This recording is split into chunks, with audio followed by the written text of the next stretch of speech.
মই আজি আমাৰ BEd আৰু CTET কেণ্ডিডেটৰ সুবিধাৰ্থে আজি আৰু এটা ইম্পৰ্টেণ্ট টপিক লৈ আহিছোঁ আপোনালোকৰ মাজলৈ।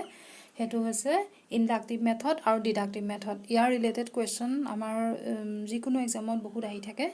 দেখিবলৈ পোৱা যায়। গতিকে এই মেথড দুটানো আচলতে কি হয় আৰু দুটাৰ মাজত ডিফাৰেঞ্চ কি আৰু আমি কেনেকৈ ডিষ্টিংগুইছ কৰিব পাৰিম, সেই বস্তুখিনি আজি ভালকৈ জানি লওঁচোন। তো ইয়াৰ আগতে মই কিছুমান সাইকোলজিৰ থিয়ৰি কিছুমান ডিছকাছ কৰিছিলোঁ। যদি চোৱা নাই, ডেছক্ৰিপশ্যন বক্সত লিংকটো দিয়া আছে, চাই ল'ব। আৰু যদি ছাবস্ক্ৰাইব কৰা নাই, চেনেলটো ছাবস্ক্ৰাইব কৰি ল'ব পাৰে। ঠিক আছে, ষ্টাৰ্ট কৰোঁ। Inductive method. তো ইণ্ডাক্টিভ মেথডত কি হয়, এতিয়া আমি চাওঁ, আমাক যেতিয়া কিবা এটা বস্তু শিকিবলৈ দিয়া হয়, মই আগৰ কিছুমান ভিডিঅ'ত কৈছোঁ, দুটা এপ্ৰ'চৰ কথা মই বাৰে বাৰে কৈ থাকোঁ। এটা হৈছে কনষ্ট্ৰাক্টিভিজিম এপ্ৰ'চ, এটা হৈছে ইনএক্টিভিজিম এপ্ৰ'চ। কনষ্ট্ৰাক্টিভিজিম এপ্ৰ'চত কি কৰে, knowledge is constructed by the students depending on their previous knowledge. Student এটা প্ৰিভিয়াছ নলেজ যি আছে তাৰ ওপৰত বেছ কৰি নতুন নলেজ যেতিয়া ফৰ্ম কৰে, সেয়া হৈছে কনষ্ট্ৰাক্টিভিজিম। তাত ষ্টুডেণ্টে নলেজটো নিজে ফৰ্ম কৰে। আৰু ইনএক্টিভিজিমটো তাৰ উল্টা, সেইটো টিচাৰ চেণ্ট্ৰিক। তাত নলেজ টিচাৰে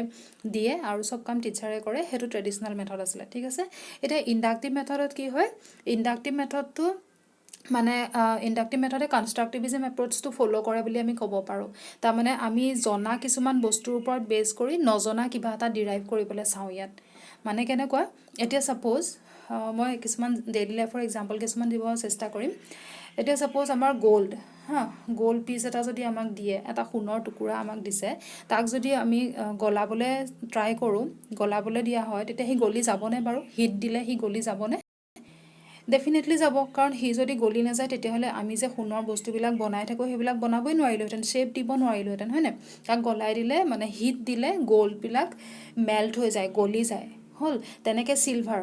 চিলভাৰো যেতিয়া হিট দিম, তেতিয়া সিও গলি যাবনে? কাৰণ তেতিয়াহে আমি চিলভাৰৰ ধৰা ৰিং বনাইছোঁ, চেইন বনাইছোঁ, কিবা কিবি বনাইছোঁ, সেইবিলাক বনাব পাৰিম। যদি গলিয়ে নগ'লহেঁতেন, তেতিয়াতো আমি শ্বেপ দিব নোৱাৰিলোহেঁতেন। চিমিলাৰলি কপাৰো কি হ'ব, সিও এটা মেটেল হয়। তাকো আমি যেতিয়া হিট দিম, তেতিয়া সিও গলি যাব। গতিকে এনেকৈ কিছুমান এক্সাম্পল চাই আমি কি দেখিলোঁ, যে যিবিলাক মেটেল আছে, মেটেলবিলাকক হিট কৰিলে গলি যায়, হ'ল। তেতিয়াহ'লে আমি তাৰমানে কেইটামান মেটেল আমি অবজাৰ্ভ কৰিলোঁ, আৰু সেই অবজাৰভেশ্যনৰ বেচিছত আমি এটা কনক্লুজন দি দিলোঁ যে মেটেলক হিট দিলে গলি যায়, হৈ গ'ল। তেতিয়াহ'লে সেই যে আমি কনক্লুজনটো দিলোঁ, সেইটো আমি কিহৰ বেচিছত দিলোঁ? আমি অবজাৰভেশ্যনৰ বেচিছত দিলোঁ। আমি ডেইলি লাইফৰ কিছুমান এক্সাম্পল আমি অবজাৰ্ভ কৰিলোঁ, আৰু তাৰ বেচিছত আমি ফাইনেলি কনক্লুজনটো দি দিলোঁ, হৈ গ'ল। সেইটো, গতিকে সেই প্ৰচেছটো হৈছে ইণ্ডাক্টিভ মেথড। আৰু আমি এক্সাম্পল ল'ব পাৰোঁ। ছাপ'জ আমি ক'ব পাৰোঁ যে ছক্ৰেটিছৰ নামটো আমি চবেই শুনিছোঁ, ডাঙৰ মানুহৰ নামেই কৈছোঁ। আৰু ছক্ৰেটিছ আছিলে এটা টাইমত, এতিয়া নাই, তাৰমানে তেওঁ এক্সপায়াৰ হ'ল। গান্ধীজী আছিলে, এতিয়া নাই, এক্সপায়াৰ হ'ল। তাৰমানে আমি কি বুজিলোঁ, যে মানুহ যদি জন্ম হৈছে, তেতিয়াহ'লে তেওঁৰ মৃত্যু হ'বই। মেন ইজ মৰ্টেল, হয়নে? আমি কেইটামান এক্সাম্পল চাই আমাৰ ডেইলি লাইফৰ কিছুমান এক্সাম্পল চাই আমি লাষ্টত এটা কনক্লুডিং ষ্টেটমেণ্ট এটা দি দিছোঁ যে মেন ইজ মৰ্টেল। গতিকে সেইটো হৈছে ইণ্ডাক্টিভ, হ'ল। আৰু যদি এক্সাম্পল আমি দিব বিচাৰোঁ, এনেকুৱা আৰু এটা মই এক্সাম্পল দিছোঁ, 1 + 4 = 5। কেইটামান এনেকৈ ছাপ'জ আমি ষ্টুডেণ্টক এনেকৈ কেইটামান এক্সাম্পল দি দিলোঁ, 8 + 10 = 18। এতিয়া আমি সিহঁতক কৈছোঁ যে এতিয়া সিহঁতৰ ছাপ'জ এতিয়ালৈকে নাম্বাৰ ছিষ্টেমখিনিৰ কনচেপ্ট আছে, নাম্বাৰ ছিষ্টেমৰ কনচেপ্ট আছে বুলি আমি ধৰি লৈছোঁ। আৰু সেই কনচেপ্টৰ ওপৰত বেছ কৰি সিহঁতক আমি কৈছোঁ যে এই 3টা এক্সাম্পল অবজাৰ্ভ কৰি কি পালা, 3টাতে মানে ধৰা কোনটো বস্তু মিলি আছে, মানে পেটাৰ্ণটো অবজাৰ্ভ কৰিব ক'লোঁ, 3টাতে কেনেকুৱা হৈ আছে। তেতিয়া সিহঁতে অবজাৰ্ভ কৰি ক'ব যে ইয়াত যিমানবিলাক নাম্বাৰ ইউজ কৰা হৈছে, 1, 4, 5, 2, 7, 9, 8, 10, 18 অল আৰ নেচাৰেল নাম্বাৰছ। তাৰপিছত সিহঁতে কি অবজাৰ্ভ কৰিব, যে প্ৰত্যেকটো কেছতে দুটা নেচাৰেল নাম্বাৰ প্লাছ কৰা হৈছে, হয়নে? তাৰপিছত দেখিছে ৰিজাল্টটো এটা নেচাৰেল নাম্বাৰে হৈছে। তেতিয়াহ'লে কনক্লুডিং ষ্টেটমেণ্টটো কেনেকৈ দিব, sum of any 2 natural numbers is always a natural number, হৈ গ'ল। তাৰমানে এই 3টা এক্সাম্পল, আমি 3টা বা কেইবাটাও এক্সাম্পল আমি অবজাৰ্ভ কৰিলোঁ। অবজাৰভেশ্যনৰ বেচিছত আমি এটা কনক্লুডিং ষ্টেটমেণ্ট দিলোঁ যে sum of 2 natural numbers is always a natural number, হ'ল গতিকে সেই যে এটা থিয়ৰী এটা ষ্টেটমেণ্ট আমি বিল্ড কৰিলোঁ এটা থিয়ৰী আমি বনাই ল'লোঁ থিয়ৰী বুলি ক'ব পাৰোঁ সেইটো বনাই ল'লোঁ সেইটো কিহৰ বেচিছত বনালোঁ আমি কেইটামান এক্সাম্পল অবজাৰ্ভ কৰি তাৰ বেচিছত আমি থিয়ৰী বিল্ড কৰিছোঁ হ'ল গতিকে সেই প্ৰচেছটোৱে হৈছে ইণ্ডাক্টিভ মেথড বা ইণ্ডাক্টিভ এপ্ৰ'চ গতিকে ইণ্ডাক্টিভ এপ্ৰ'চক ইয়াৰ আৰু এটা নাম হৈছে বটম আপ এপ্ৰ'চ তাৰমানে ইয়াত কি কৰে যিহেতু আমি এক্সাম্পল চাই একদম বটমৰ পৰা ষ্টাৰ্ট কৰোঁ মানে অবজাৰ্ভেশ্যনৰ পৰা ষ্টাৰ্ট কৰোঁ এক্সাম্পলবিলাক চাই আমি আগবাঢ়ি আল্টিমেটলি আমি এটা থিয়ৰী এটা বনাই দিওঁ আননোন কনচেপ্ট এটা আমাৰ ডেভেলপ হৈ যায় আমি হয়তো এক্সাম্পলবিলাক দেখি আছোঁ কিন্তু সেই এক্সাম্পলবিলাকৰ লাষ্টত কি মানে জেনেৰেলাইজ ষ্টেটমেণ্টটো আমি আগতে হয়তো জনা নাছিলোঁ এতিয়া আমি জেনেৰেলাইজ ষ্টেটমেণ্ট এটা মানে বিল্ড কৰি দিওঁ গতিকে এইটো বটম আপ এপ্ৰ'চ বুলি কয় একদম প্ৰিলিমিনেৰী ষ্টেপৰ পৰা সি আগবাঢ়ে তো ইণ্ডাক্টিভ মেথড বুলি ক'লে ন'ন টু আনন'ন হ'লেও ইণ্ডাক্টিভ জনা বস্তুৰ পৰা নজনা বস্তুলৈ আগবঢ়া মানে ইণ্ডাক্টিভ মেথড স্পেচিফিক এক্সাম্পল লৈ যেতিয়া আমি জেনেৰেলকৈ কৈ দিম যেনেকৈ আমি গ'ল্ড এটা স্পেচিফিক এক্সাম্পল ল'লোঁ চিলভাৰ এটা স্পেচিফিক এক্সাম্পল ল'লোঁ কপাৰ ল'লোঁ লাষ্টত গৈ আমি কি কৈ দিলোঁ গোটেই মেটেলখিনি বুলি কৈ দিলোঁ তাৰমানে স্পেচিফিকৰ পৰা ষ্টাৰ্ট কৰি জেনেৰেলকৈ আমি কথা এটা যেতিয়া কৈ দিছোঁ that is inductive method simple to complex আমি চিম্পল এক্সাম্পলৰ পৰা আমি জনা কিছুমান এক্সাম ল'লোঁ মানে চিম্পল এক্সাম্পল নজনা কনচেপ্ট এটা ডেভেলপ কৰিলোঁ মানে কমপ্লেক্স কনচেপ্ট এটা ডেভেলপ কৰিলোঁ তো চিম্পল টু কমপ্লেক্স মানে inductive method concrete to abstract concrete মানে যিবোৰ বস্তু আমি দেখি থাকোঁ হাতেৰে চুব পাৰোঁ চকুৰে দেখি থাকোঁ সেনেকুৱা ধৰণৰ এক্সাম্পল কিছুমান লৈ এবষ্ট্ৰাক্ট মানে জটিল কনচেপ্ট এটা যেতিয়া আমি ডেভেলপ কৰিছোঁ তেতিয়া সেইটো হৈছে ইণ্ডাক্টিভ মেথড ইণ্ডাক্টিভত আমি এক্সাম্পলৰ পৰা গৈ লাষ্টত ৰুল এটা পাই যাওঁ থিয়ৰী এটা বিল্ড হৈ যায় হ'ল গতিকে ইণ্ডাক্টিভ মেথড মানে সেইটোৱে এটা লাইনত ক'বলৈ হ'লে inductive method means when we proceed from known to unknown that means from example to rule যেতিয়া আমি আগবাঢ়িম ডেট ইজ ইণ্ডাক্টিভ মেথড তেতিয়াহ'লে এতিয়া আমি জানিব লাগিব এইটো মেথডৰনো মেৰিটছ কি আছে ডিমেৰিটছ কি আছে তাৰমানে ইয়াৰ চব মেথডৰে কিছুমান ভাল থাকে পজিটিভ ছাইড থাকে কিছুমান নেগেটিভ ছাইড থাকে এতিয়া ইণ্ডাক্টিভ মেথডৰ পজিটিভ ছাইডটো কি হয় যে ইণ্ডাক্টিভ মেথডত আমি নলেজটো নিজে যিহেতু ফৰ্ম কৰোঁ on the basis of observation আমি দেখি থকা বস্তুবিলাকৰ ওপৰত বেছ কৰি যিহেতু আমাৰ নলেজটো আমি ফৰ্ম কৰোঁ দেৰফৰ দিছ type of knowledge is permanent knowledge আমাৰ নলেজটো পাৰ্মানেণ্ট হৈ যায় আৰু ই কি কৰে ইট ডিছকাৰেজেছ ৰোট লাৰ্ণিং মানে কি ৰোট লাৰ্ণিং মানে হৈছে মুখস্থ বিদ্যা ই মুখস্থ বিদ্যাটো মানে ছাপোৰ্ট নকৰে সি তাৰমানে আমি দেখি যিটো ফৰ্মুলা তাৰমানে অবজাৰ্ভেশ্যনৰ বেচিছত যিটো অবজাৰ্ভ কৰিছোঁ তাৰ বেচিছত আমি থিয়ৰী বিল্ড কৰিছোঁ গতিকে আমি যিহেতু নিজে কৰিছোঁ গতিকে আমাৰ সেই বস্তুটো মনত থাকে তাৰমানে আৰু কি হয় ফৰ্মুলা যদি পাহৰি যাওঁ মেথছৰ ক্ষেত্ৰত যদি কওঁ আমি যে ফৰ্মুলাটো কেতিয়াবা যে আমাৰ হয় যে এক্সামত আমি কিবা এটা ধৰা কৰিব নোৱাৰিলোঁ কেলৈ নোৱাৰিলোঁ বোলে মই ফৰ্মুলাটো পাহৰিলোঁ হয় নাই সেইটো কিহৰ কাৰণে হৈছে কাৰণ আমি ফৰ্মুলাটো মুখস্থ কৰি থৈছিলোঁ সেইটো কাৰণে হ'ব পাৰে কিন্তু আমি যদি ইণ্ডাক্টিভ মেথডত সেই প্ৰচেছটো শিকিলোহেঁতেন তেতিয়া কি হ'ব ফৰ্মুলা পাহৰি গ'লেও আমি সেইটো ফৰ্মুলা উলিয়াই ল'ব পাৰিম তেতিয়া প্ৰচিডিউৰৰ মতে আমি সেইটো উলিয়াই ল'ব পাৰিম তো সেয়া হৈছে ইণ্ডাক্টিভ মেথডৰ মেৰিটছ কিন্তু ইয়াৰ ডিমেৰিটছ কি হয় ডিমেৰিটছ হৈছে ই বহুত দীঘলীয়া প্ৰচেছ আমি যেতিয়া থিয়ৰী এটা দিবলৈ যাম বা আমি যেতিয়া কনক্লুডিং ষ্টেটমেণ্ট এটা দিবলৈ যাম আমি যেতিয়া ক'বলৈ গৈছোঁ যে মেটেলবিলাকক হিট কৰিলে গলি যায় সেই লাইনটো ক'বলৈ যাওঁতে আমি কেইবাটাও এক্সাম্পল চাই ল'বলগীয়া হৈছে যে চব মেটেলে গলি গৈছে নে নাই যোৱা যদি চববিলাকেই গৈছে তেতিয়াহে আমি সেইটো কনক্লুডিং ষ্টেটমেণ্ট দিব পাৰিম গতিকে সেইবিলাক চাবলৈ যাওঁতে বহুত টাইম লাগে হয়নে গতিকে ই আমাৰ বহুত টাইম লৈ লয় আৰু কি হয় এইটো নট ৰিলায়েবল মানে ইয়াৰ মানে আমি জেনেৰেলাইজেশ্যনটো যিহেতু অবজাৰ্ভেশ্যনৰ বেচিছত দিয়া হয় কেতিয়াবা এনেকুৱা হ'ব পাৰে যে সেনেকুৱা জেনেৰেলাইজেশ্যনটো মানে ভুলো হৈ যাব পাৰে কেনেকুৱা এতিয়া মই এক্সাম্পল এটা দিওঁ এতিয়া ছাপ'জ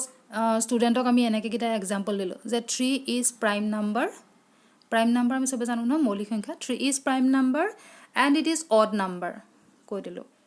আৰু এটা এক্সাম্পল দিলোঁ 5 is prime number and it is odd number